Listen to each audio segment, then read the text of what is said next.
નમસ્તે audience, very warm welcome to you all.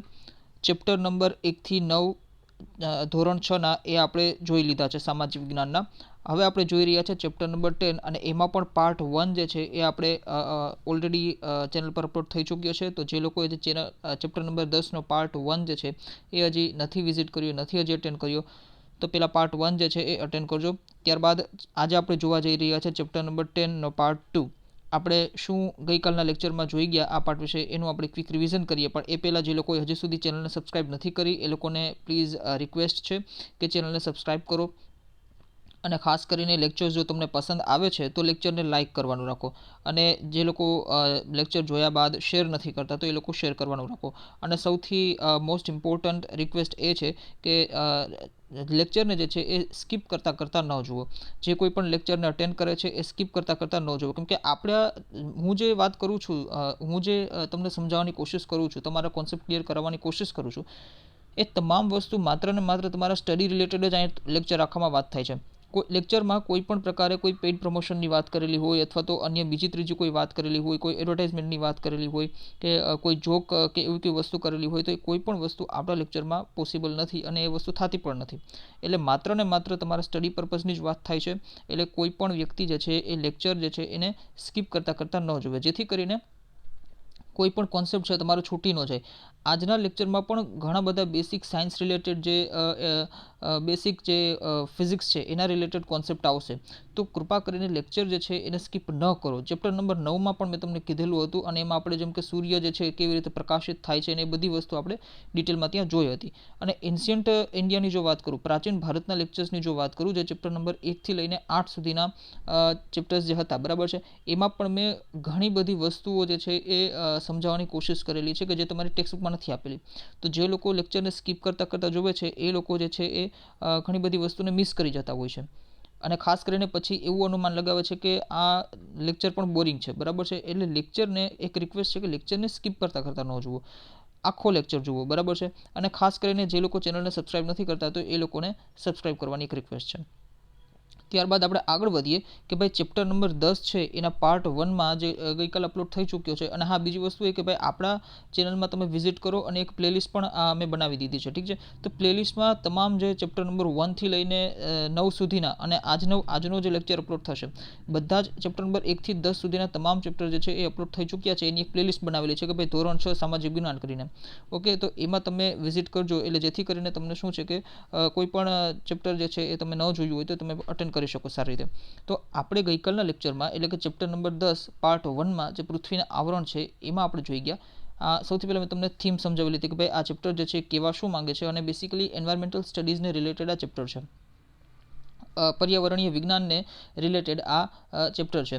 ત્યારબાદ આપણે એકદમ બેસિકથી જોયું હતું કે ભાઈ પૃથ્વી જે છે એ અસ્તિત્વમાં કેવી રીતે આવી. તો એના વિશેની જે બેકગ્રાઉન્ડ છે, જે હાઇપોથેટિકલ સ્ટોરી છે, કાલ્પનિક વાર્તા છે, એ મેં તમને ત્યાં કરેલી હતી. તે ઉપરાંત પૃથ્વી જે છે એના ઉપર જ જીવન કેવી રીતે પોસિબલ બન્યું અને બાકી અન્ય ગ્રહો જે છે એના ઉપર જીવન પોસિબલ નથી, એ વસ્તુ મેં તમને સમજાવેલી હતી. અને ખાસ કરીને જે પદાર્થના જે 3 સ્વરૂપો હોય છે, જે તમારા સાયન્સનો કોન્સેપ્ટ છે કે ભાઈ ઘન, પ્રવાહી અને વાયુ, તો એ પદાર્થના 3 સ્વરૂપો છે કેવી રીતે અસ્તિત્વમાં આવ્યા હશે. કે ભાઈ પૃથ્વી જે છે એ ખૂબ અગનગોળો હતો, અગ્નિનો અગનગોળો હતો અને ધીમે ધીમે જે છે એ સમય જતાં ઠંડી બની. અને પદાર્થના 3 સ્વરૂપો, સૌથી પહેલાં તો જ્યાં ક્રસ્ટ તમને દેખાય છે પૃથ્વી ઉપર, જ્યાં તમે ઊભા છો, તમારું ખેતર છે, તમારું ઘર છે, એ બધી જ વસ્તુ એ ક્રસ્ટ ઉપર છે અથવા તો પૃથ્વીના ઉપરના પોપડા ઉપર છે. તો એ વસ્તુ ઘન બની. અને એ ઘન જે પોપડો છે એમાં જ ક્યાંક ને ક્યાંક તમે જુઓ પર્વતો છે, અનેક પ્રકારના ઉચ્ચ પ્રદેશો છે, તે ઉપરાંત ઘણી બધી વસ્તુઓ જે આવે છે, જમીન આવે છે, રેતી આવે છે, રણ પ્રદેશ આવે છે. આ તમામ વસ્તુ જે છે એ તમારા ક્રસ્ટ ઉપર છે અથવા તો જેને કહી શકાય મૃદાવરણનો પાર્ટ છે. તો એ રીતે. અને પ્રવાહીની જો વાત કરીએ તો પ્રવાહી, કેમ કે પદાર્થના 3 સ્વરૂપો હોય, ઘન, પ્રવાહી અને વાયુ, એ તમને બધાને બેસિક ખબર હશે.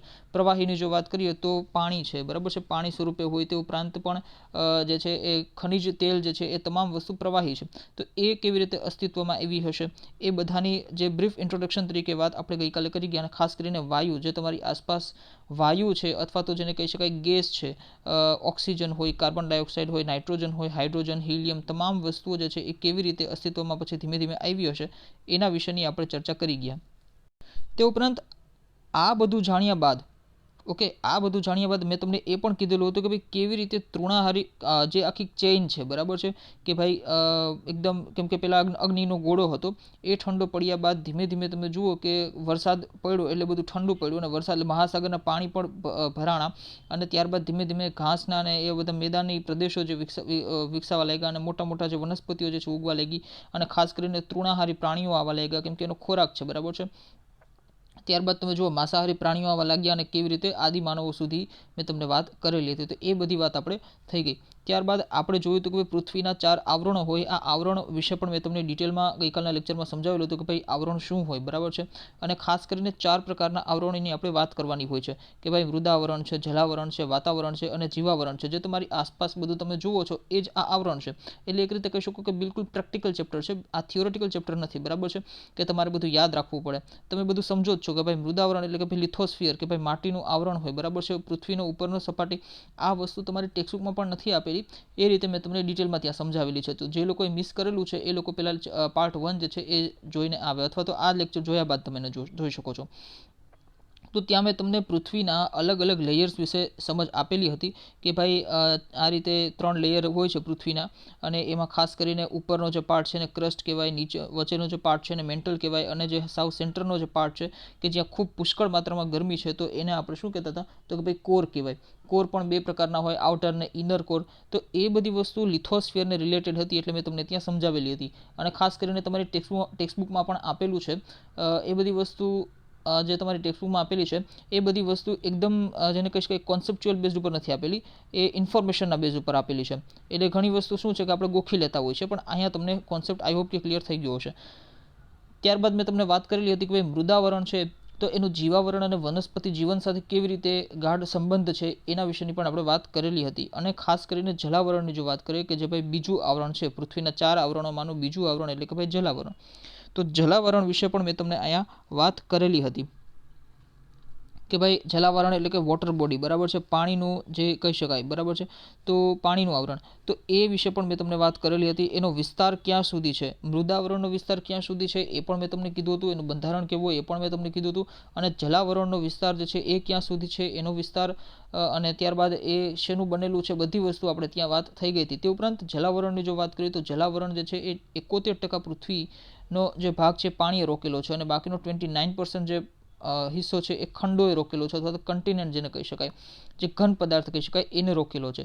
એ વિશે આપણે કાલે વાત કરી ગયા. અને ખાસ કરીને જે જલાવરણ છે તો ત્યાં કઈ પ્રકારની ખનિજો મળી આવે છે એ પણ આપણે ગઈકાલના લેક્ચરમાં જોયું હતું. અને ઘણી બધી વસ્તુ, ખાસ કરીને મહાસાગરો વિશે મેં તમને ઇન્ફોર્મેશન દીધી હતી. આ ઉપરમાં તમે જે આ વર્લ્ડ મેપ જુઓ છો, તો વર્લ્ડ મેપમાં કયા મહાસાગરને કયું કહેવાય, જલાવરણના પાર્ટમાં આપણે બધું જોઈ ગયા હતા. 4 પ્રકારના મહાસાગરોની આપણે વાત કરેલી હતી, અને એના વિશેની પણ મેં તમને જે છે એ કોન્સેપ્ટ ક્લિયર કરાવવાની કોશિશ કરેલી હતી. આજે આપણે જે પાર્ટ 2માં જોવાના છે, બરાબર છે, પૃથ્વીના આવરણો પાર્ટ 2માં, એમાં 2 આવરણ આપણે આજે જોવાના છે. તો ખાસ કરીને વાતાવરણ, કે જે ખૂબ ઇમ્પોર્ટન્ટ છે, અને તમારી એક્ઝામમાં વાતાવરણમાંથી ઘણા ક્વેશ્ચન્સ આવે જ છે. અને બીજું છે જીવાવરણ, કે જેને આપણે બાયોસ્ફિયર કહીએ છીએ. જીવાવરણ એટલે શું, તો કે ભાઈ તમામ જે જીવ, વનસ્પતિ સૃષ્ટિ, લિવિંગ ફોર્મ્સ જે છે, બરાબર છે, એ જીવે છે અને વ્યાપ્ત છે. તો એ વસ્તુ મૃદાવરણ, વાતાવરણ કે જલાવરણ, આ તમામમાં જે જીવસૃષ્ટિ વ્યાપ્ત છે, તો એને આપણે જીવાવરણ કહેતા હતા. એ જીવાવરણ કહીએ છીએ. તો એ વસ્તુ આપણે ડિટેલમાં જોઈએ છીએ, બરાબર છે. પણ એની પહેલાં અત્યારે આપણે વાત કરીએ છીએ વાતાવરણની. સૌથી પહેલાં તો તમને એક બેસિક કોન્સેપ્ટ આપણે પાછું લઈ લઈએ, કે ભાઈ આપણે પૃથ્વીના સિસ્ટમની વાત કરીએ, અથવા તો પૃથ્વીના આવરણની વાત કરીએ. જે રીતે આપણને ખબર છે કે ભાઈ હવા હોય, બરાબર છે, હવા, તો એને આપણે એટમોસ્ફિયર કહીએ છીએ, એટલે કે ખાસ કરીને વાતાવરણ કહીએ છીએ. અને પાણી હોય તો એને આપણે જલાવરણ કહીએ છીએ. તે ઉપરાંત ભૂમિ હોય, લેન્ડ, તો એને આપણે લિથોસ્ફિયર અથવા તો મૃદાવરણ કહીએ છીએ. અને જે લિવિંગ ફોર્મ છે તો એને આપણે બાયોસ્ફિયર અથવા તો જીવાવરણ કહીએ છીએ. હવે હવા, બરાબર છે, મેં તમને શું કીધું, હવા એટલે વાતાવરણ. એટલે માત્ર શું, હવા એટલે શું, માત્ર એક વસ્તુ જે છે એ જ વાતાવરણમાં એનો સમાવેશ થાય છે, તો કે ના, હવા પણ જે છે એ પણ વ્યાપ્ત શબ્દ છે. હવા જે શબ્દ છે, બરાબર છે, હવાનો મતલબ પવન નથી થતો. ઓકે, તો જે લોકો પવન સમજતા હોય તો એ લોકો ખોટું સમજે છે. હવાનો મતલબ, અથવા તો જેને કહી શકાય કે ભાઈ એર, બરાબર છે, આનો મતલબ પવન નથી થતો. પવનને આપણે ઇંગ્લિશમાં પણ વિન્ડ કહીએ છીએ, બરાબર છે. એટલે એર બરાબર વિન્ડ નથી, હવા બરાબર પવન નથી. હવાનો મતલબ થાય છે સમગ્ર રૂપમાં વાતાવરણમાં જે કોઈ પણ છે, બરાબર છે, જે દૃશ્યમાન નથી. વાતાવરણ જે છે એ દૃશ્યમાન નથી. વાતાવરણની એક ક્વોલિટી છે, વાતાવરણનું એક ફીચર છે એટમોસ્ફિયરનું, કે દૃશ્યમાન નથી, અદૃશ્યમાન વસ્તુ છે. એટલે હવા જે છે એ પણ દૃશ્યમાન નથી. અને પવન શું છે? હવા અને પવનમાં ફરક શું છે? હવા એટલે વાતાવરણ, અને પવન જે છે એ વાતાવરણમાં રહેલા જે વાયુઓ છે, સૂક્ષ્મજીવો છે, સૂક્ષ્મ રજકણો છે, તે ઉપરાંત ભેજ છે, એ બધાને એક સ્થળેથી બીજા સ્થળે લઈ જવા માટેનું જે એ કહી શકાય કે એક એના માટે સાધન, બરાબર છે, ઇન્સ્ટ્રુમેન્ટ, એ પવન છે. આપણે એક જગ્યાએથી બીજી જગ્યાએ જવું હોય તો આપણે બસનો કે ટ્રેનનો કે આપણા પગનો ઉપયોગ કરીએ છીએ. બટ કોઈ પણ જે નેચરમાં અથવા તો પ્રકૃતિમાં કોઈ પણ વસ્તુ જે વાયુ છે અથવા તો સૂક્ષ્મ રજકણો છે, તમામ વસ્તુઓ જે છે એ એક સ્થળેથી બીજા સ્થળે જવા માટે પવનનો ઉપયોગ કરે છે અથવા તો વિન્ડનો ઉપયોગ કરે છે. અને પૃથ્વી ફરે છે એનું જે કારણ છે, પૃથ્વી જે છે એનું પરિક્રમણ જે છે એ જે ધરીભ્રમણ જે છે એ જ કારણ છે કે પવન જે છે એની ઉત્પત્તિ થાય છે. ઓકે, તો અહીંયા હું તમને જે સમજાવવાની કોશિશ કરું છું એ છે કે ભાઈ હવા અને પવન એ વસ્તુ એક નથી. હવા જે છે એ વાતાવરણ છે. ઓકે, અને વાતાવરણના જે વાયુઓ છે, સૂક્ષ્મ રજકણો છે, એ કેવી રીતે એક સ્થળેથી બીજા સ્થળે જાય છે એ ડિટેલમાં તો આપણે જોશું જ, પણ અહીંયા મેં તમને સમજાવી દીધું બ્રીફલી, બરાબર છે. હવે બીજી વસ્તુ એ કે ભાઈ પૃથ્વી જે છે એનું ગ્રેવિટેશનલ ફોર્સ એટલે કે ભાઈ ગુરુત્વાકર્ષણ બળ, બરાબર છે, એ જે ગેસ હોય અથવા તો વાયુઓ હોય અને જે નાના નાના પાર્ટિકલ્સ હોય કે જેને આપણે સૂક્ષ્મ રજકણો કહેતા હોય છે, અને આ ઉપરાંત પણ ઘણી બધી વસ્તુઓ જે છે એ પૃથ્વીના ગુરુત્વાકર્ષણ બળને લીધે આ પૃથ્વીની સપાટી છે, સપોઝ તો સપાટીની નજીક જે છે આ બધી વસ્તુ રહેલી છે. ઓકે, એટલે કે પૃથ્વીનું જે ગ્રેવિટેશનલ ફોર્સ છે એ બધાને જકડી રાખે છે. કોઈ પણ વાયુ હોય અથવા તો નાના નાના સૂક્ષ્મ રજકણો હોય, અને તે ઉપરાંત પણ ઘણી બધી વસ્તુ, ભેજ હોય, બરાબર છે, બધી વસ્તુ ક્રસ્ટની નજીક જે છે એ ગોઠવાયેલી હોય છે. એટલે કે ઓલમોસ્ટ ક્રસ્ટની નજીક આ સપાટીની આસપાસ જે છે એ ત્યાં રહેલી હોય છે. એટલે આપણે શું એમ કહી શકીએ કે ભાઈ પૃથ્વીની જે સપાટીનું જે ક્વોલિટીની વાત કરીએ તો એનું જે વાતાવરણ છે એ ઘટ્ટ હોય, બરાબર છે. તો કે હા, ઘટ હોય. એનું રીઝન છે કે ભાઈ અહીંયા ગ્રેવિટેશનલ ફોર્સને લીધે અહીંયા અનેક વાયુઓ, તે ઉપરાંત સૂક્ષ્મ રજકણો એ બધા ગોઠવાયેલા હોય છે. પૃથ્વીમાં તમે જેમ જેમ ઉપર જાઓ એમ એનું વાતાવરણ જે છે એ આછું થતું જાય છે, અથવા તો જેને કહી શકાય પાતળું થતું જાય છે. કેમ કે ત્યાં જેમ જેમ ઉપર તમે જાઓ એમ ગ્રેવિટેશનલ ફોર્સ જે છે એનું કંટ્રોલ જે છે એ ઘટતો જાય છે, બરાબર છે. એટલે આપણે કહી શકીએ કે ભાઈ જમીન સપાટી જે છે ત્યાં નજીક ગુરુત્વાકર્ષણ બળને લીધે એનું જે કહી શકાય કે વાતાવરણ છે એ ઘટ્ટ હોય છે, અને જેમ જેમ ઉપર જઈએ એમ એની ડેન્સિટી જે છે એ ઓછી થતી જાય છે, બરાબર છે. એટલે આપણે જે છે એ આ વસ્તુ જે છે, બરાબર છે, કે ભાઈ અમુક જગ્યાએ વાતાવરણ ખૂબ વધારે એમ ઉપર જતા જાવ એમ એટમોસ્ફિયર અથવા તો વાતાવરણ જે છે એ પાતળું થતું જાય છે. તો એની અલગ અલગ ક્વોલિટીને આધારે પણ આપણે વાતાવરણ જે છે એ 4 પાર્ટમાં ડિવાઈડ કરેલું છે. તમારી ટેક્સ્ટબુકમાં પણ આપેલું છે, પણ એ આપણે આગળ જોઈએ છે, બરાબર છે. તો અહીંયા બીજી વસ્તુ સમજાવવાની મારે એ વસ્તુ છે, બરાબર છે, કે ભાઈ વાતાવરણમાં કોનો સમાવેશ થાય. એકચ્યુઅલી આ તમે જોવા જાઓ તો એન્વાયરમેન્ટલ સાયન્સ અને જે કહી શકાય જિયોગ્રાફી બંનેનો સબ્જેક્ટ છે, બટ એન્વાયરમેન્ટલ સાયન્સનો સબ્જેક્ટ છે એ વધારે છે. વાતાવરણમાં કોનો સમાવેશ થાય તો વાતાવરણમાં જે છે વાયુનો સમાવેશ થાય, બરાબર છે. ત્યારબાદ સૂક્ષ્મ રજકણોનો સમાવેશ થાય, આ મેં તમને કહી દીધું, સૂક્ષ્મ રજકણો. અને ત્યારબાદ જે છે એ ભેજનો સમાવેશ થાય, બરાબર છે. એટલે આ 3 યુનિટ જે છે, બરાબર છે, આ 3 યુનિટ, આ પહેલી યુનિટ, આ બીજી યુનિટ અને આ ત્રીજી યુનિટ ભેજ, બરાબર છે, આ 3 યુનિટ જે છે મોટા ભાગે જનરલી તમે જોવા જાવ તો વાતાવરણમાં આનો સમાવેશ થતો હોય. વાયુ એટલે શું? તો કે ભાઈ આપણે શ્વાસ લઈએ છીએ, તે ઉપરાંત આપણે જે ફીલ કરી શકીએ છીએ આપણી આસપાસ, એ તમામ વસ્તુઓ જે છે એ વાયુ છે. માની લ્યો કે ખૂબ આપણને ગરમી થાય છે, આપણે એમ કહીએ કે પૃથ્વી જે છે એ ગરમ થવા લાગી છે, બરાબર છે, ક્લાઇમેટ ચેન્જ થવા લાગ્યું છે, ગ્લોબલ વોર્મિંગ, તે બધું શેના લીધે છે? તો કે ભાઈ પૃથ્વી ઉપર જે ગ્રીન હાઉસ ગેસીસ છે, બરાબર છે. ગ્રીન હાઉસ ગેસ એટલે શું? તો કે ભાઈ કોઈ પણ ગ્રહો ઉપર ગ્રીન હાઉસ ગેસ એટલે શું? તો કે ભાઈ એ અથવા સૂર્યના કિરણોને શોષી અને એની ઉષ્માને શોષી અને ઉષ્માને જે છે જકડી રાખવાનું કામ કરે. એ જ માત્ર એનું કામ છે ગ્રીન હાઉસ ગેસનું. ગ્રીન હાઉસ ગેસ તરીકે તમને એક બેસ્ટ એક્ઝામ્પલ દઉં તો આપણું કાર્બન ડાયોક્સાઇડ, બરાબર છે. તે ઉપરાંત બીજું પણ એક્ઝામ્પલ દઉં તો CFC, કે જેને આપણે ક્લોરોફ્લોરોકાર્બન કહેતા હોઈએ છીએ. તો એ તમામ વસ્તુ જે છે એ બે વાયુઓ છે ખાસ કરીને, તો એ ગ્રીન હાઉસ ગેસ તરીકે ઓળખાય છે. એટલે અહીંયા મેં તમને જે 3 યુનિટની વાત કરું છું કે ભાઈ વાયુ, સૂક્ષ્મ રજકણો અને ભેજ, તો એમાં આપણે વાયુની પેલી વાત કરીએ છીએ કે ભાઈ આપણે જે કંઈ પણ શ્વાસમાં લઈએ છીએ અથવા આપણે જે ફીલ કરીએ છીએ ગરમી, ઠંડી, તમામ વસ્તુ, એ બધું વાયુઓને આભારી છે. એ વસ્તુ એમને ફ્રીમાં આપણે ફીલ નથી કરી શકતા, બરાબર છે. એટલે તમે જુઓ કે ચંદ્ર ઉપર આપણે એમ કહીએ કે ભાઈ ચંદ્ર ઉપર વાતાવરણ નથી, એનું રીઝન શું છે? રીઝન એ છે કે ત્યાં કોઈ પણ પ્રકારે ગેસ જ નથી, હવે એનું પણ રીઝન શું છે તો કે ભાઈ ત્યાં ગ્રેવિટેશનલ ફોર્સ જે છે, બરાબર છે, ગુરુત્વાકર્ષણ બળ જે છે એ ખૂબ જ નહિવત છે પૃથ્વીની કમ્પેરિઝનમાં. તો આ તમામ વસ્તુઓ જે છે એકબીજાને ઇન્ટરકનેક્ટેડ હોય છે. એટલે એક વસ્તુ વગર એક વસ્તુ એ બીજી વસ્તુ જે છે પોસિબલ નથી. એ રીતે સમજવામાં પણ બધું ઇન્ટરકનેક્ટેડ હોય છે. ઓકે, અગેન આપણે આપણા ટોપિક ઉપર પાછા આવીએ ચંદ્ર ઉપરથી. તો વાયુની આપણે વાત કરતા હતા. તો પૃથ્વીની આસપાસ જે વાયુનું લેયર છે, બરાબર છે, એનો સમાવેશ આપણે જોઈએ તો વાતાવરણમાં થાય છે. તે ઉપરાંત બીજી યુનિટની જો હું તમને વાત કરું કે ભાઈ સૂક્ષ્મ રજકણો, બરાબર છે. તમે જુઓ કે આપણી કોઈ પણ વસ્તુ જે છે, બરાબર છે, સપોઝ કે તમે એક ચેર હોય અથવા તો સોફો હોય, તમને એક રૂમની અંદર બંધ રાખી દો અને 1 વર્ષ પછી તમે ત્યાં જાઓ તો એની ઉપર ઘણી બધી ધૂળ આવી ગઈ હોય અથવા તો રજકણો આવી ગયા હોય. તો એ શું છે કે ભાઈ પૃથ્વીમાં જે ચાલતી વાયુની ગતિ છે એને લીધે અને ઉપરાંત જે એરોઝનલ અને ડેપોઝિશનલ ફોર્સિસ છે એને લીધે. એરોઝનલ અને ડેપોઝિશનલ ફોર્સિસ એટલે કે ભાઈ ક્ષરણ અને પેલું શું કહેવાય, એનો એક્ઝેક્ટ વર્ડ મને ગુજરાતીમાં યાદ નથી, બરાબર છે, બટ એરોઝનલ અને ડેપોઝિશનલ ફોર્સિસ જે હોય છે એના લીધે, બરાબર છે. એટલે કે ક્ષરણ થતું હોય એક જગ્યાએથી જે છે, સપોઝ કે આ પર્વત છે અને આ મેદાની વિસ્તાર અથવા રણ પ્રદેશ છે, બરાબર છે. હવે આ પર્વત ઉપરથી જે વાયુઓને મતલબ જે પવનને લીધે, વિન્ડને લીધે જે છે એ આનું ક્ષરણ થતું હોય છે અને આમાંથી જે કંઈ પણ વસ્તુ જે સૂક્ષ્મ રજકણો અને એ બધી વસ્તુ ઉડતી જે છે એ આ રણ પ્રદેશ ઉપર આવે છે.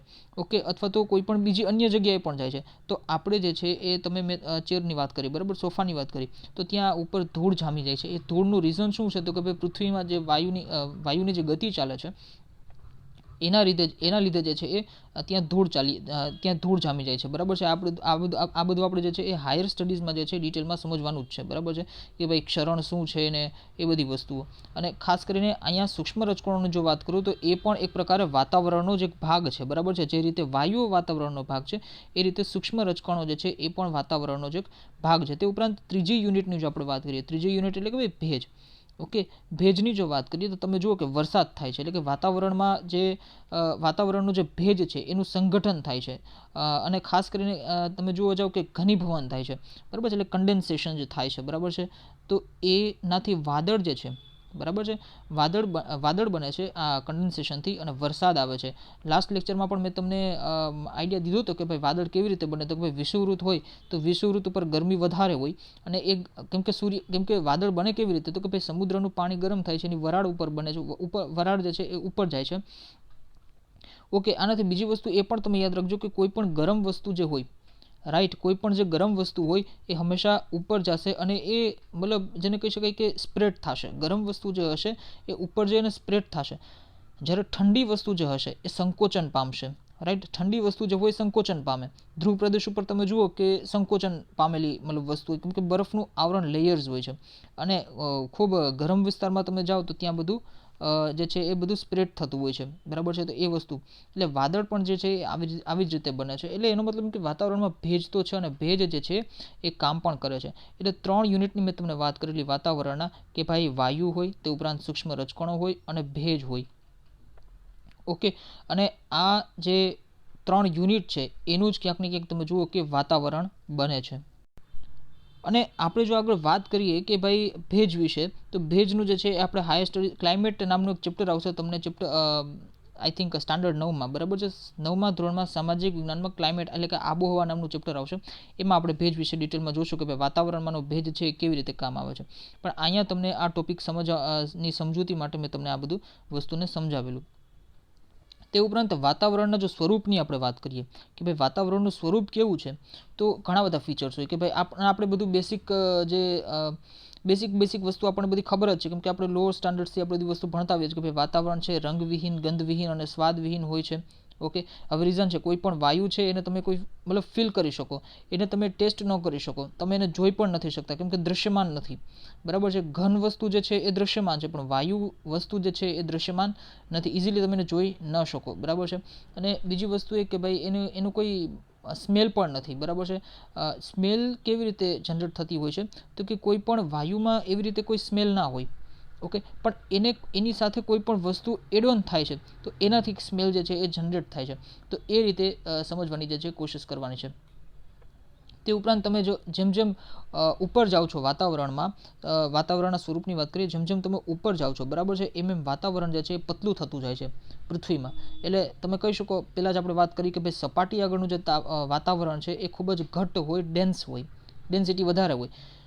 ઉપર તમે જાઓ છો તો વાતાવરણ જે છે એ ક્યાંક ને ક્યાંક તમે જુઓ કે પતલું બનતું જાય છે. અને આ જે વાત ઉપરથી એક વસ્તુ બીજી અહીંયા તમારે નોટ કરવાની છે, તમારી ટેક્સ્ટબુકમાં પણ આપેલી છે કે ભાઈ વાયુઓ જે છે એના આપણે પ્રમાણની વાત કરીએ કે ભાઈ કયા વાયુનું પ્રમાણ કેટલું, બરાબર છે. તમારી ટેક્સ્ટબુકમાં 10.1 કે વાતાવરણમાં વાયુઓનું પ્રમાણ, એ તમે ચાર્ટ તમે જોઈ શકો છો. અત્યારે તમે સ્ક્રીન ઉપર ધ્યાન આપજો, પણ એ ચાર્ટ પણ તમે જોઈ શકો છો કે ભાઈ વાતાવરણ જે છે એમાં વાયુઓના પ્રમાણની આપણે વાત કરીએ. ઓકે, તો સૌથી વધારે માત્રામાં તમે જુઓ કે નાઇટ્રોજન વાયુ જે છે એ આપણા વાતાવરણમાં આવેલો છે, બરાબર છે. કયો વાયુ? તો કે ભાઈ નાઇટ્રોજન વાયુ. ત્યારબાદ ઓક્સિજન, ત્યારબાદ ઓર્ગન, ઓકે, ત્યારબાદ કાર્બન ડાયોક્સાઇડ. હવે કાર્બન ડાયોક્સાઇડ પછી અન્ય વાયુઓ તમારી ટેક્સ્ટબુકમાં આપેલા છે, પણ હું તમને નોટ કરાવું છું કે 1 થી 4 આપણને ખબર પડી ગઈ ભાઈ નાઇટ્રોજન, ઓક્સિજન, ઓર્ગન અને કાર્બન ડાયોક્સાઇડ. પાંચમો વાયુ જે છે એ નિયોન, પ્રમાણની વાત છે, બરાબર છે. તો નિયોન. ત્યારબાદ છઠ્ઠો જે છે એ ક્રિપ્ટોન, ઓકે, ક્રિપ્ટોનનું પ્રમાણ છે. ત્યારબાદ સાતમો જે છે એ હિલિયમ, બરાબર છે, હિલિયમ. આઠમો જે છે એ ઝેનોન, બરાબર છે, આઠમો ઝેનોન. અને નવમો જે છે એ હાઇડ્રોજન. એટલે તમે આ રીતે પાછું યાદ રાખી શકો કે ભાઈ nitrogen, oxygen, argon, carbon dioxide, ત્યારબાદ નિયોન, ક્રિપ્ટોન, હિલિયમ, ઝેનોન અને લાસ્ટ હાઇડ્રોજન. તો આ અન્ય વાયુઓમાં જે હતું એ મેં તમને અહીંયા કહી દીધું. હવે આ કેમ, મતલબ જે છે એ કાર્બન ડાયોક્સાઇડ વાયુ ચોથા નંબર પર છે, બરાબર છે, એટલે કે 0.03% એનું પ્રમાણ કહી શકીએ. તેમ છતાં પણ આપણે એમ કહીએ કે ભાઈ પોલ્યુશન વધી ગયું છે, કાર્બન ડાયોક્સાઇડ વધી ગયું છે, આટલું ઓછો હોવા છતાં. અને ઓક્સિજન જે છે એ 20.99%, ઓલમોસ્ટ 21% તમે ઓક્સિજનને કહી શકો. તેમ છતાં પણ આપણે કહીએ કે ભાઈ કાર્બન ડાયોક્સાઇડ વાયુ વધી ગયો છે. તો એનું રીઝન શું છે? તો મેં તમને પહેલાં જેમ કે ભાઈ કાર્બન ડાયોક્સાઇડ વાયુ જે છે એ જેટલું હોવો જોઈએ, બરાબર છે, આટલો છે એ ઇનફ છે કે ભાઈ પૃથ્વીને જે છે ગરમ રાખવાનું કામ કરે છે. પણ માની લો કે હવે એનું પ્રમાણ જે છે ખૂબ વધવા માંડ્યું છે ડ્યુ ટુ પોલ્યુશન અથવા તો કોઈ પણ મતલબ અન્ય રીતે, બરાબર છે, જનરલી પ્રદૂષણથી જ વધતું હોય છે. તો આનાથી પૃથ્વી જે છે એ ગરમ થતી રહે છે અને વધુમાં વધુ ગરમ થાય છે. તમે જુઓ કે ભાઈ પૃથ્વી, સૂર્ય જે છે એમાંથી જે કિરણો આવે છે, જે રેઝ આવે છે, બરાબર છે, એની જે ગરમી હોય, કિરણોને ન શોષી શકે, બરાબર છે. કિરણો તો પાછા રિફ્લેક્ટ થતા હોય છે, બટ કિરણોની જે ઉષ્મા છે, એની જે ગરમી છે, એને કાર્બન ડાયોક્સાઇડ વાયુ અથવા તો કોઈ પણ ગ્રીન હાઉસ ગેસ જે છે એને શોષી લેતી હોય છે. આ વસ્તુ તમે એ જ રીતે સમજી શકો કે માની લો કે કોઈ કાચની પેટી હોય, બરાબર છે, કોઈ કાચની પેટી હોય અને એ કાચની પેટી માં તમે દિવસ દરમિયાન જે છે સૂર્યપ્રકાશ આવે છે, બરાબર છે, દિવસ દરમિયાન સૂર્યપ્રકાશ આવે છે કાચની પેટીમાં. પછી સૂર્યપ્રકાશ તો પાછા વયા જશે, બરાબર, પણ એની જે ઉષ્મા છે એ કાચની પેટીની અંદર જ રહી જશે. અને તમે રાત્રિ દરમિયાન પણ, બારે કદાચ માની લો ઠંડુ વાતાવરણ હશે, પણ રાત્રિ દરમિયાન પણ આ કાચની પેટીની અંદર તમે જુઓ તો ખૂબ ગરમ વાતાવરણ હોય છે. તો અહીંયાથી જે છે એ ગ્રીન હાઉસ ગેસનો તમારો કોન્સેપ્ટ પણ મેં ક્લિયર કરાવી દીધું, બરાબર છે. તો આ રીતે જે છે એ વાયુઓનું, વાતાવરણમાં જે છે એ વાયુઓનું પ્રમાણ હોય છે. તે ઉપરાંત આપણે વાતાવરણ જે છે એનું આપણે વર્ગીકરણની જો વાત કરીએ, ઓકે, આ મેં તમને વાયુઓનું આપેલું જ છે, બરાબર છે. વાતાવરણ જે છે એમાં વાયુઓના આપણે એના તાપમાન આધારિત વર્ગીકરણ કરીએ, બરાબર છે. આ વસ્તુ પણ તમારી ટેક્સ્ટમાં આપેલી જ છે કે ભાઈ ક્ષોભાવરણ, બરાબર છે, સૌથી પહેલું જે છે એ ક્ષોભાવરણ હોય છે. ઓકે, સૌથી પહેલું જે આવરણ છે એ ક્ષોભા આવરણ હોય છે કે જેને આપણે ટ્રોપોસ્ફિયર કહેતા હોઈએ છીએ. ત્યારબાદ જે ઉપર આવે છે એ સમતાપ આવરણ આવે છે. ઓકે, સમતાપ આવરણ આવે છે. તે ઉપરાંત જે ત્રીજું લેયર જે છે એ મધ્યાવરણ હોય છે. અહીંયા ઉપર મધ્યાવરણ હોય છે. એની ઉપર તમે જાઓ તો ઉષ્મા આવરણ અને પછી આવે છે બહારનું બહિષાવરણ. આ વસ્તુ જે છે એ તમે સ્ટાન્ડર્ડ 7માં, ઓકે, ધોરણ 7માં ભૂગોળ રિલેટેડ જે ચેપ્ટર્સ છે એમાંથી એક ચેપ્ટર આવે છે, એમાં તમે આ વસ્તુને તમે પાછું ભણશો, બરાબર છે. એમાં પણ એક ચેપ્ટર છે કે ભાઈ અલગ અલગ લેયર્સ વિશે વાત કરવામાં આવેલી છે. તો અહીંયા તમે ડિટેલમાં ભણશો. અહીંયા તમને વાતાવરણની વાત આવી એટલે જે છે મારે કહેવાનું છે એ વસ્તુ તમને અહીંયા એક્સપ્લેન કરું છું કે ભાઈ ક્ષોભાવરણ જે હોય, અથવા તમને કોઈ એમ પૂછે કે ભાઈ વાતાવરણ જે છે, વાતાવરણ એ ક્યાં સુધી વિસ્તરેલું છે, તો પૃથ્વીનું, શરૂઆતમાં જ આપણે વાત કરી કે ભાઈ પૃથ્વીનું ગ્રેવિટેશનલ ફોર્સ, પૃથ્વીનું જે ગુરુત્વાકર્ષણ બળ છે એ જ્યાં સુધી લાગે છે ત્યાં સુધી વાતાવરણ વિસ્તરેલું છે, કેમ કે ગ્રેવિટીને લીધે જ અથવા તો ગુરુત્વાકર્ષણ બળને લીધે જ તમામ ભેજ, રજકણો વગેરે જે કંઈ પણ એક્ઝિસ્ટ કરે છે એ ટકી શકે છે. જ્યાં ગુરુત્વાકર્ષણ બળ પૂરું થઈ જાય છે તો તમે જુઓ સ્પેસ અથવા તો અવકાશમાં, બ્રહ્માંડમાં ક્યાંય પણ જે છે એ વાતાવરણ અસ્તિત્વમાં નથી. એનું રીઝન છે પૃથ્વીનું ગુરુત્વાકર્ષણ બળ. તો એ વસ્તુ તમે યાદ રાખી શકો છો. તે ઉપરાંત આપણે 4 લેયરની વાત કરી, બરાબર છે. તમારી બુકમાં તમે જુઓ, ઓકે, બુકમાં એ રીતે નથી આપેલું, નામ જ આપેલા છે. તો આ વસ્તુ તમે ધોરણ 7માં ભણશો, પણ અહીંયા જે છે મારે કહેવાનું છે કે ભાઈ સપોઝ કે ક્ષોભાવરણ છે. ક્ષોભાવરણ એટલે શું? તો કે ભાઈ પૃથ્વીની જે સપાટી છે, તો સપાટીની નજીકથી તમે ઉપર 16 કિલોમીટર જાઓ, ઓકે, ઉપર તમે જુઓ તો 16 કિલોમીટર સુધી જાઓ તો એ તમામ એરિયા જે છે એ ક્ષોભ આવરણ કહેવાય છે. આ એક પહેલું આવરણ થઈ ગયું. બીજા આવરણની જો અહીં તમે વાત કરો છો, બરાબર છે, બીજું આવરણ સમતાપ આવરણ. તો 16 કિલોમીટરથી લઈને ઉપર તમે 50 કિલોમીટર સુધી જાઓ છો તો એ થઈ ગયું તમારું સમતાપ આવરણ. ત્યારબાદ તમે ત્રીજું લેયર તમે જુઓ. ત્રીજું લેયર એટલે કે ભાઈ મધ્ય આવરણ, જેને આપણે કહીએ મેઝોસ્ફિયર. મેઝોસ્ફિયર તમે જો 50 કિલોમીટરથી લઈને 80 કિલોમીટર સુધી તમે જાઓ છો તો એ તમારું થઈ ગયું મધ્ય આવરણ. અને 80 કિલોમીટરથી પણ તમે ઉપર જાઓ એટલે કે ઓલમોસ્ટ તમે રાખો ને કે ભાઈ 700 કે 800 કિલોમીટર, તો એ તમારું થઈ ગયું ઉષ્મા આવરણ. અને ઉષ્મા આવરણની બહાર જે કંઈ પણ છે એ બહિરાવરણ, એક્ઝોસ્ફિયર. અને તમારું જે વાતાવરણ છે, વાતાવરણની આપણે વાત કરીએ છીએ તો વાતાવરણ જે છે એ ઓલમોસ્ટ ક્ષોભ આવરણમાં જ એક્ઝિસ્ટ કરે છે, ઓલમોસ્ટ, બરાબર છે.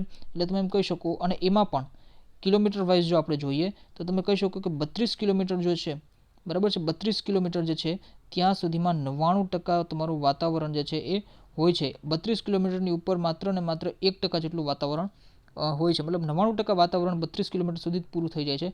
અને જો 5 કિલોમીટરની વાત કરીએ તો 5 કિલોમીટર સુધીમાં 50% જેટલું વાતાવરણ જે છે એ કમ્પ્લીટ થઈ જતું હોય છે.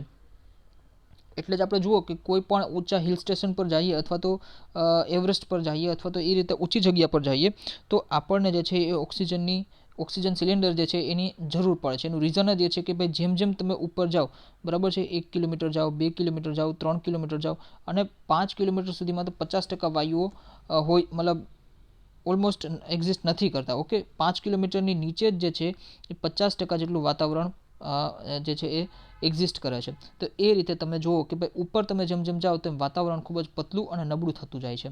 આ રીતે 4 લેયર્સની મેં તમને અહીંયા વાત કરી, કેમ કે 7મા ધોરણમાં તમે આને જે છે ડિટેલમાં ભણશો. 6ઠ્ઠા ધોરણમાં તમને આપેલું નથી, પણ અહીંયા સમજૂતી માટે જરૂરી હતું એટલે મેં તમને એક્સપ્લેન કરી દીધું. અધરવાઇઝ આ સ્લાઇડમાં પણ મેં એડ નથી કરેલું, બરાબર છે, એ વસ્તુને. તે ઉપરાંત તમે જુઓ કે ક્ષોભ આવરણની જો હું તમને વાત કરું, એ કાંઈ વાત નીકળી જ છે.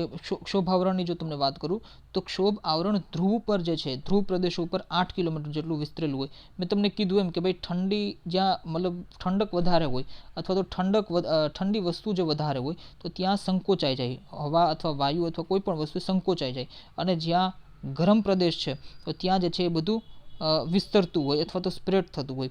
તો ધ્રુવ પ્રદેશની જો વાત કરીએ, આ પૃથ્વી છે અને આ વિષુવવૃત્ત છે. તો વિષુવવૃત્તથી તમે 3D ઇમેજ કરજો.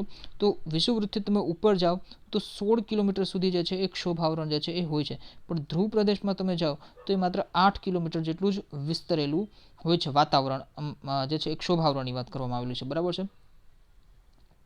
એવી જ રીતે સમતાપ આવરણ, મધ્ય આવરણ અને ઉષ્મા આવરણ, એ બધી વસ્તુ આપણે 7મા ધોરણમાં ડિટેલમાં જોશું. તે ઉપરાંત આપણે વાત કરીએ કે ભાઈ જે આપણને જે ભેજની હમણાં મેં વાત કરેલી, બરાબર છે, તો ભાઈ વરસાદ આપે છે ને એ બધી વસ્તુ, તો એ બધી વસ્તુ ક્ષોભાવરણમાં જ પોસિબલ છે. એટલે કે 16 કિલોમીટરની મેં તમને જે વાત કરી, બરાબર છે, તો એ 16 કિલોમીટર સુધીમાં જ જે છે એ વરસાદ ને એ બધી વસ્તુ આવતી હોય છે. અને ત્યારબાદ જે વાત કરીએ આપણે, તમારી ટેક્સ્ટમાં પહેલાં વાંચીએ, કંઈ આપણેથી રહી જતું હોય, મિસ થઈ જતું હોય, ઓકે. તો એટમોસ્ફિયર અથવા તો વાતાવરણ, ઓકે, તો પૃથ્વીની ચારે બાજુ વીંટળાઈને આવેલા લગભગ 800 થી લઈને 1000 કિલોમીટરની ઊંચાઈ સુધીના વિવિધ વાયુના આવરણને વાતાવરણ કહીએ છીએ. અહીંયા તમારી ટેક્સ્ટબુકમાં જ આપેલું છે 800 થી 1000, બરાબર છે. હવે મેં તમને જો ઓલી વાત કરેલી 4 લેયર્સની, યાદ કરો, બરાબર છે. આમાં ફિગર નથી ડ્રો કરેલી એટલે કદાચ તકલીફ પડે કે ભાઈ ક્ષોભ આવરણ છે, તે ઉપરાંત સમતાપ આવરણ છે, તે ઉપરાંત મધ્ય આવરણ અને ઉષ્મા આવરણ. તો ઉષ્મા આવરણની મેં તમને વાત કરેલી, તો મેં તમને કીધું કે ભાઈ મધ્ય આવરણ છે તો એ 80 કિલોમીટરથી લઈ અને જે છે 700 થી 800 કિલોમીટર સુધીનો જે એરિયા છે એને આપણે ઉષ્માવરણ કહીએ છીએ. તો આટલા એરિયામાં જે છે તમારું વાતાવરણ જે છે એક્ઝિસ્ટ કરતું હોય અને ખાસ કરીને પૃથ્વીનું ગ્રેવિટેશનલ ફોર્સ પણ લાગતું હોય છે. એ જ વસ્તુ તમારી ટેક્સ્ટબુકમાં થોડીક જે છે એ અલગ અંદાજમાં અલગ ડેફિનેશનમાં તમને કીધી કે ભાઈ 800 થી 1000 કિલોમીટર સુધીના વિવિધ વાયુના આવરણને વાતાવરણ કહીએ છીએ. વાતાવરણ જે છે એને નરી આંખે જોઈ નથી શકાતું. વાતાવરણમાં વિવિધ વાયુઓ, પાણીની વરાળ, ધૂળના રજકણો, ઉલ્કાકણ, ક્ષારકણ અને સૂક્ષ્મ જીવજંતુઓ જે છે એ ભળેલા હોય છે. વાતાવરણ રંગ, ગંધ અને સ્વાદ રહિત હોય છે તેમજ પારદર્શક હોય છે. વાતાવરણમાં વાયુ, પ્રવાહી અને ઘન તત્વ જે છે એનો સમાવેશ થતો હોય છે. મેં તમને કીધું એમ કે ભાઈ પદાર્થની 3 અવસ્થા હોય અને ત્રણેય અવસ્થા જે છે વાતાવરણમાં સમાવેશ થાય છે. તેમાં આવેલ વિવિધ વાયુઓમાં nitrogen, oxygen, argon, carbon dioxide, ozone વગેરે મુખ્ય છે. તે ઉપરાંત પૃથ્વીની જે સપાટી છે એ નજીકનું વાતાવરણ ઘટ્ટ છે, જ્યારે પૃથ્વીની સપાટીથી ઊંચે જતા વાયુઓનું પ્રમાણ ઘટતા હવા પાતળી થાય છે. જેમ વાયુઓનું પ્રમાણ ઘટે એ રીતે હવા જે છે એ પતલી થતી જાય, અથવા તો જેને કહી શકાય કે પેલા નીચે ડેન્સ હોય એટમોસ્ફિયર, પણ પછી ઉપર પતલું થતું જાય છે. પૃથ્વીની સપાટી જે છે એનાથી જેમ ઊંચે જઈએ તેમ વાતાવરણના મોટાભાગના વાયુઓનું પ્રમાણ ઘટતું જાય છે. હવે અહીંયા તમને વાત કરવામાં આવેલી છે કે ભાઈ કયા વાયુનું પ્રમાણ કયા એરિયા સુધી કેટલું હોય છે.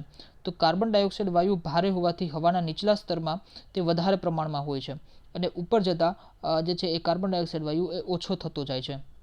તમે જુઓ, એક વસ્તુ અહીં સમજવા જેવી વસ્તુ એ છે, કાર્બન ડાયોક્સાઇડ વાયુ જે છે એ ભારે વાયુ છે, બરાબર છે, હલકો વાયુ નથી.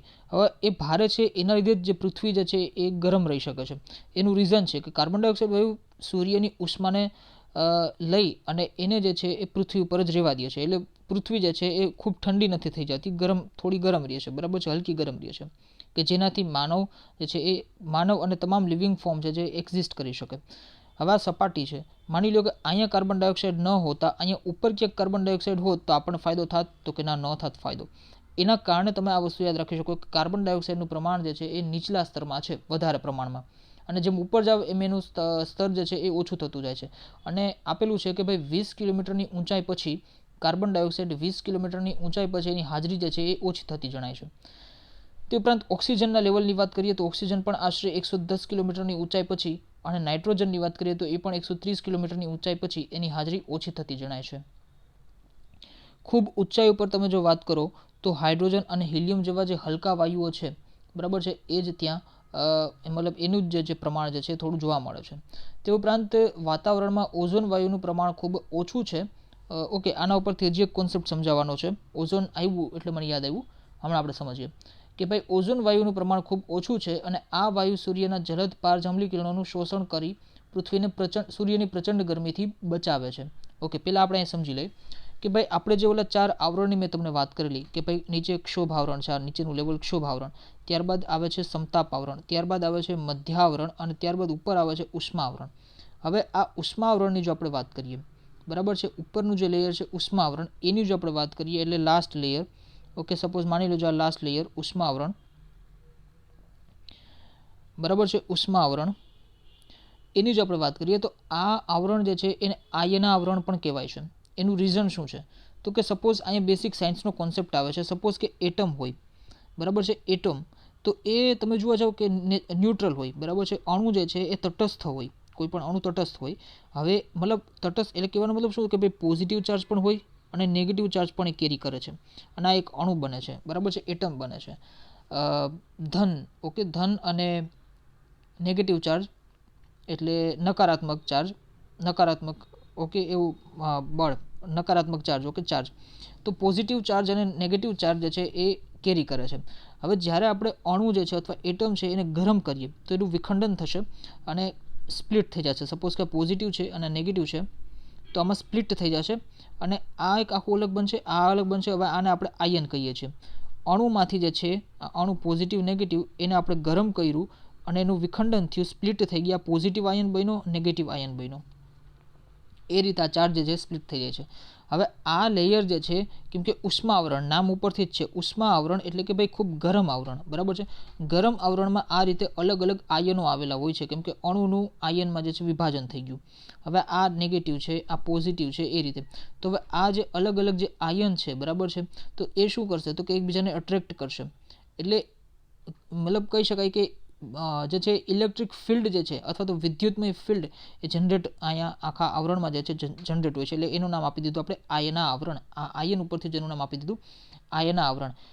એટલે આ લેયરમાં શું થાય કે ભાઈ પ્રોસેસ થાય છે, અલગ અલગ આયનો જે છે અહીંયા હોય, તેથી એને આપણે આયના આવરણ કહીએ છીએ. અને આ જે પટ્ટો છે 80 થી લઈને 400 કિલોમીટર સુધીનો હોય છે. 80 થી લઈને 400 કિલોમીટર સુધીનો જે વિસ્તાર છે એને આપણે કહીએ છીએ આયના આવરણ. ઉષ્મા આવરણમાં આપણે ઉષ્મા આવરણની વાત કરીએ તો ઉષ્મા આવરણ 80 થી લઈને તમે જુઓ કે 700 થી 800 કિલોમીટર સુધી, પણ 80 થી 400 કિલોમીટર સુધીનો જે એરિયા છે એને આપણે આયના આવરણ કહે છે, એટલે કે અહીંયા આ પ્રોસેસ થાય છે.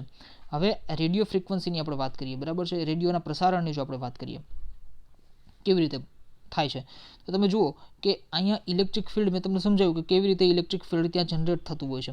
હવે રેડિયો જે છે, સપોઝ કે આ અર્થની સરફેસ છે, બરાબર છે, અહીંયા તમે સપોઝ ક્યાંય છો તમારા મોબાઈલ કે રેડિયો પકડીને, તો હવે માની લો કે રેડિયો સ્ટેશન પરથી જે એ આવરણ હોય છે, બરાબર છે, આ સપોઝ કે એ છે તો રેડિયો સ્ટેશન, તો ત્યાંથી એ આવરણ જે છે એના જે વેવ્સ છે, રેડિયોના વેવ્સ છે એ ઉપર જશે, ઉપર આયના આવરણમાં જશે અને ત્યાંથી રિફ્લેક્ટ થઈ અને પાછા નીચે, કેમ કે ઉપર જે છે ઇલેક્ટ્રિક ફિલ્ડ છે, બરાબર છે, ત્યાંથી અહીંયા નીચે આવશે તમારા ફોન પર. તો આ રીતે રેડિયોનું પ્રસારણ જે છે એ શક્ય બનતું હોય છે. અને બીજી ખાસ વસ્તુ અહીંયા આ વસ્તુ સમજાવી. હવે ઓઝોનની વાત આવેલી છે, બરાબર છે, કે ભાઈ ઓઝોનના લેયરની વાત આવેલી છે. તો ઓઝોનનું લેયર ક્યાં હોય, તો ઓઝોનનું લેયર સમતાપ આવરણમાં હોય છે. આ બે વસ્તુ સમજાવવાની હતી, કે એક તો રેડિયોના ફ્રીક્વન્સીવાળી વાત અને એક ઓઝોનની વાત. ઓઝોનનું જે લેયર છે, બરાબર છે, એ તમારું હોય છે સમતાપ આવરણમાં, જેને આપણે સ્ટ્રેટોસ્ફિયર કહે છે. આ ક્ષોભ આવરણ, પહેલું આવરણ ક્ષોભ આવરણ, બીજું આવરણ જે છે સમતાપ આવરણ, ત્રીજું આવરણ જે છે એ મધ્ય આવરણ. તો એમાંનું આ જે વચ્ચેનું આવરણ છે સમતાપ આવરણ, ત્યાં આગળ તમે જુઓ કે ઓઝોનનું લેયર હોય છે, બરાબર છે. આ ઓઝોનનું લેયર શું કામ કરે છે, તો કે સૂર્ય જે છે, ઓકે, સૂર્ય જે છે ત્યાંથી જે અલ્ટ્રાવાયોલેટ રેઝ આવે છે, અલ્ટ્રાવાયોલેટ રેઝ જે આવે છે, પારજાંબલી કિરણો આવે છે, તો એનું શોષણ કરવાનું કામ ઓઝોન લેયરનું હોય છે. અને ખાસ કરીને આ જ આવરણ એવું છે કે કેમ કે ઓઝોનના લેયરનું છે સમતાપ આવરણ, તો ઓઝોનને લીધે જે છે એ ઉલ્કાઓનો નાશ પણ આ જ આવરણમાં થાય છે.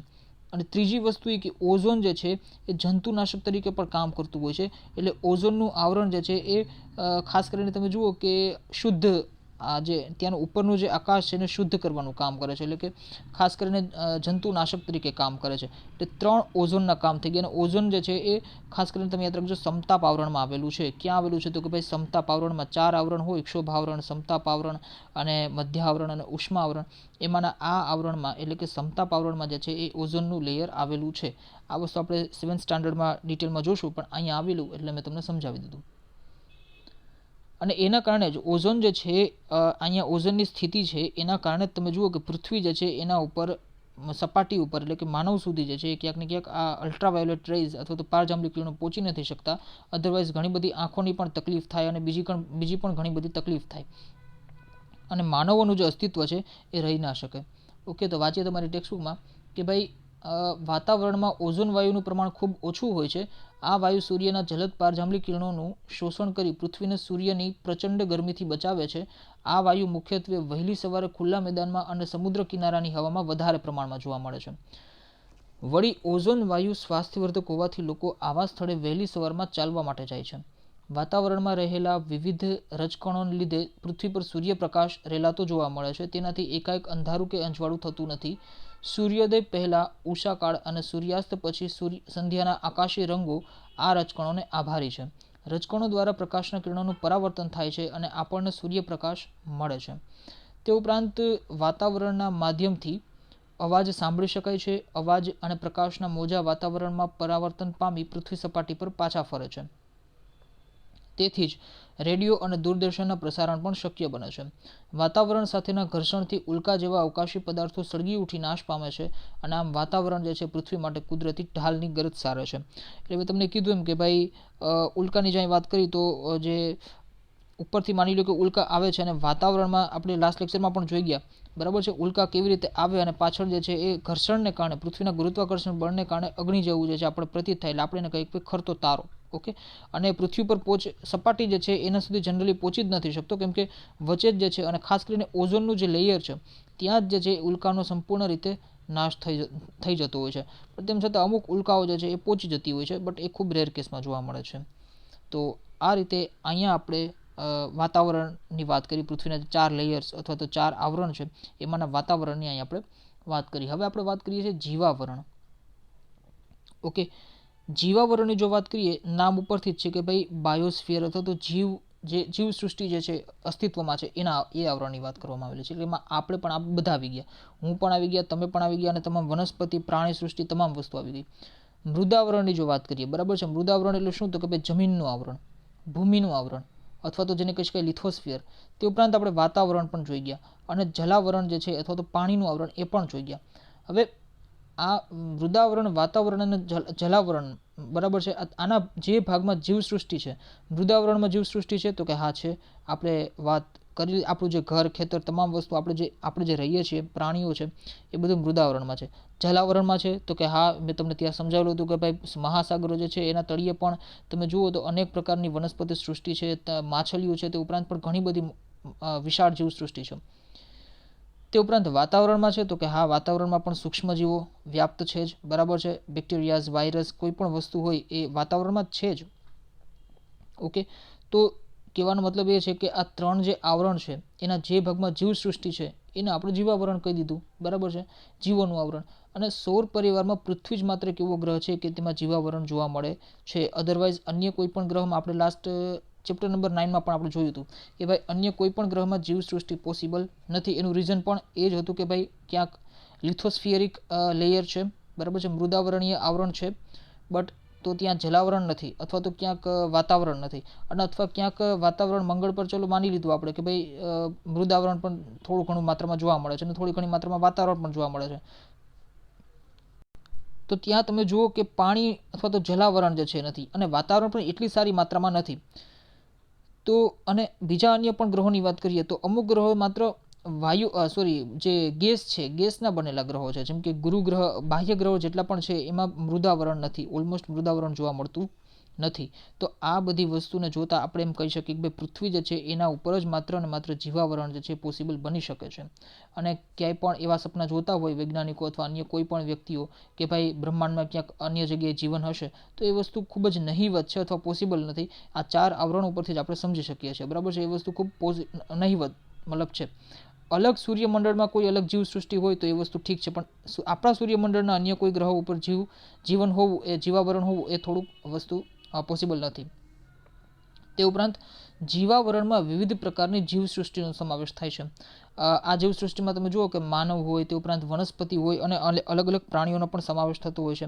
ઘણી બધી માનવ જાતિઓ, પ્રાણીઓ અને વનસ્પતિની અલગ અલગ જાતિઓ જે છે એ બધું જોવા મળતું હોય છે. અને ખાસ કરીને પૃથ્વી પરના સજીવો જે છે એ ખોરાક એ જીવાવરણમાંથી જ મેળવે છે. કેમ કે તમે જુઓ કે સપોઝ કે આપણે મનુષ્યો છે તો ખેતરમાંથી જે પાક ઉગે છે, તે ઉપરાંત શાકભાજી ઉગે છે, તે બધી વસ્તુ આપણે ખાઈએ છીએ. તે ઉપરાંત અલગ અલગ પ્રાણીઓ હોય, માંસાહારી પ્રાણીઓ હોય તો એ તૃણાહારી પ્રાણીઓને ખાય છે. એ બધી જ વસ્તુ જીવાવરણમાંથી જ મેળવે છે. એટલે પૃથ્વી પરના જેટલા પણ સજીવો છે તમામ વસ્તુ જીવાવરણમાંથી જ પોતાનો ખોરાક તરીકે મેળવે છે. કોઈ નિર્જીવ વસ્તુને જે છે ખોરાક તરીકે જનરલી યુઝ ન કરતા હોય, બરાબર છે. તે ઉપરાંત જીવાવરણના જે સજીવો છે માનવ જગતને વૈવિધ્યપૂર્ણ ખોરાક અને કાચો માલ પૂરો પાડે છે. તમે જુઓ કે જીવાવરણના તમામ, સપોઝ કે કોઈ નોન વેજીટેરિયન હોય તો માછલી ખાતું હોય, બરાબર છે. તે ઉપરાંત અલગ અલગ અન્ય વસ્તુઓ, મતલબ જે પશુ હોય અથવા તો સી ફૂડ્સ હોય એનો ઉપયોગ કરતો હોય છે. તો માનવ જગતને જે છે એ આ જીવાવરણમાંથી જ જે છે આપણને ખોરાકને બધી વસ્તુઓ અને કાચો માલ તરીકે પૂરો પડે છે. કાચો માલ એટલે કે રો મટીરિયલ, બરાબર છે. સપોઝ કે આપણે લાકડાનો ઉપયોગ કરીએ છીએ તો લાકડું રો મટીરિયલ છે. લાકડામાંથી જે છે ફર્નિચર બનતું હોય છે, બરાબર છે.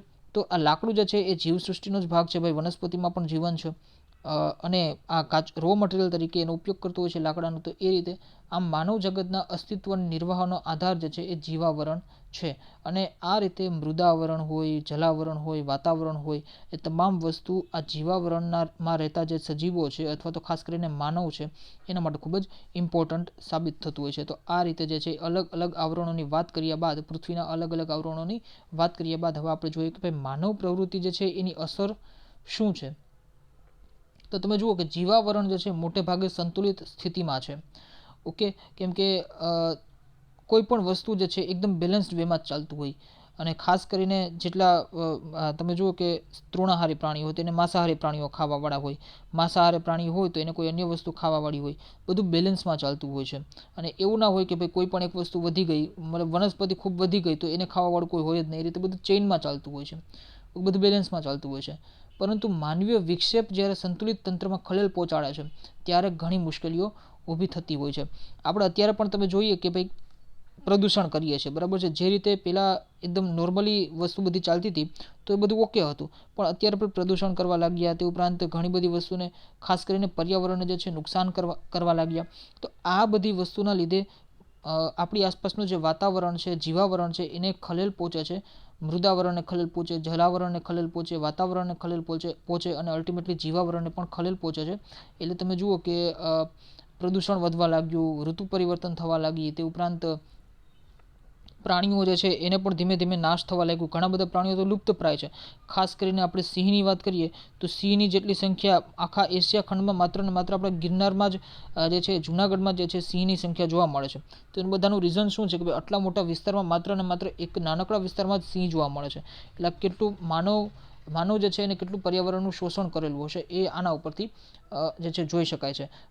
નેચર જે છે એને બધી જ વસ્તુ ઇક્વલી બેલેન્સ કરતાં આવડતી હોય છે, પણ માનવ એમાં વચ્ચે હસ્તક્ષેપ કરે, ડિસ્ટર્બન્સ કરે અને ખાસ કરીને જે છે એ બધી વસ્તુમાં ખલેલ પહોંચાડે. એટલે ચેઇન જે આખી બનતી હોય છે એ ચેઇનને વચ્ચે બ્રેક કરવાની કોશિશ કરે.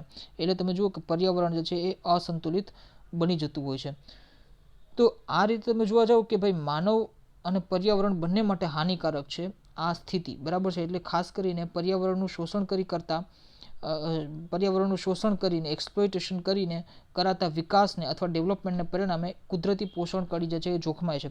આ વસ્તુ જે છે, બરાબર છે, આ વસ્તુ જે છે એને કહી શકાય કે પર્યાવરણીય વિજ્ઞાનનો ખૂબ ડિટેલનો ટોપિક છે કે કઈ રીતે હ્યુમન્સ જે છે, માનવ જે છે એ પર્યાવરણને નુકસાન પહોંચાડે છે અને પર્યાવરણનું ક્ષરણ કરે છે, એક્સપ્લોઇટેશન કરે છે પર્યાવરણનું. અને ખાસ કરીને એનાથી માનવ જગત ઉપર, માનવ સૃષ્ટિ ઉપર શું એની ઇફેક્ટ પડે છે માનવ પ્રવૃત્તિઓને લીધે. માત્ર ને માત્ર ફાઇનાન્શિયલ સ્ટેબિલિટી માટે, બરાબર છે, આર્થિક મજબૂતી માટે ક્યાંક તમે જુઓ કે વનસ્પતિઓના લાકડાનો ઉપયોગ કરી લીધો, પ્રાણીઓને મારી અને એના જે છાલ હોય, લેધર હોય, એનો ઉપયોગ કરી લીધો. તે ઉપરાંત પણ અન્ય ખેતર, ખાસ કરીને ખેતર જે પાક ઉગાડવા માટે અલગ અલગ તમે જુઓ કે જંગલોનો નાશ થતો જાય છે. આ તમામ વસ્તુને લીધે આ તમામ જે ખલેલ છે એના લીધે જે પોષણ કડી છે, કુદરતી પોષણ કડી જે છે જોખમાય છે, કે જે આ સ્થિતિ માનવ અને પર્યાવરણ બંને માટે જે છે એ હાનિકારક છે. તો આ રીતે આ ચેપ્ટરમાં અહીંયા તમને વાત કરવામાં આવેલી હતી. તો આપણે જોયું કે ભાઈ મૃદાવરણ શું હોય, જલાવરણ, વાતાવરણ અને જીવસૃષ્ટિ જે છે એમાં કોનો સમાવેશ થતો હોય છે. તે ઉપરાંત આગળના જે ચેપ્ટર છે કે ભાઈ લેન્ડફોર્મ્સ, બરાબર છે, જેને કહી શકાય કે ડોમેન, ઓકે, જેને કહી શકાય ભૂમિ સ્વરૂપે. તો ભૂમિ સ્વરૂપો જે છે એમાં આપણે પર્વતો, ઉચ્ચ પ્રદેશો, મેદાનો, આ બધી વસ્તુની ડિટેલમાં જોશું કે જે મૃદાવરણનો જ એક પાર્ટ ગણી શકાય, બરાબર છે. મેં તમને લાસ્ટ લેક્ચરમાં પણ જણાવેલું. તે ઉપરાંત મહાસાગરોની પણ, પાણીની પણ ત્યાં વાત આવશે, તો એ જલાવરણનો પાર્ટ છે. અને વાતાવરણની પણ આ આગળના ચેપ્ટરમાં વાત આવશે. તો બધી વસ્તુ ભૂગોળ જે છે એ એકબીજા સાથે ઇન્ટરકનેક્ટેડ હોય છે. એટલે એકબીજી વસ્તુ જે છે એ કનેક્ટેડ થતી હોય છે. એટલે આ સમજવું ખાસ, આવરણો જે 4 આવરણો છે એને સમજવા ખાસ જરૂરી છે, બરાબર છે. અને thank you for watching this lecture. જે લોકોને લેક્ચર ગમે છે એ લોકો લેક્ચરને લાઇક કરો, શેર કરવાનું રાખો અને ચેનલને જે છે સબસ્ક્રાઇબ કરવાનું રાખો અને સ્ટે કનેક્ટેડ વિથ મી. અને ખાસ કરીને જે લોકો પાછલા લેક્ચર જે નથી જોયા તો એ લોકો પ્લેલિસ્ટ મેં બનાવી લીધી છે, તો એ લોકો પ્લેલિસ્ટમાં જઈ અને તમામ લેક્ચર્સ જે છે એને સારી રીતે મળી જશે. અને આ જે લેક્ચર હોય છે, તમે લેક્ચર જે રોજ અટેન્ડ કરો છો એના ડિસ્ક્રિપ્શનને પણ તમે જોતા જાજો. ડિસ્ક્રિપ્શનમાં મેં આજના જ પેપરમાં આપણે શું સમજવાના છે એ ઓલરેડી હું ત્યાં લખી લઉં છું, બરાબર છે. એટલે તમને આઈડિયા આવે કે ભાઈ શું આજે આપણે ડિસ્કસ કરવાના છીએ. એ વસ્તુ ત્યાં ડિસ્ક્રિપ્શનમાં લખેલી હોય છે. અને ડિસ્ક્રિપ્શનમાં જે છે એમાં પણ તમને જુઓ કે તમામ પાછળના લેક્ચર્સની લિંક આપેલી જ હોય છે. તો ચેનલને જે છે એ સબસ્ક્રાઇબ કરવા વિનંતી, લેક્ચરને લાઇક કરવા વિનંતી અને શેર કરવા વિનંતી. Thank you for watching this lecture.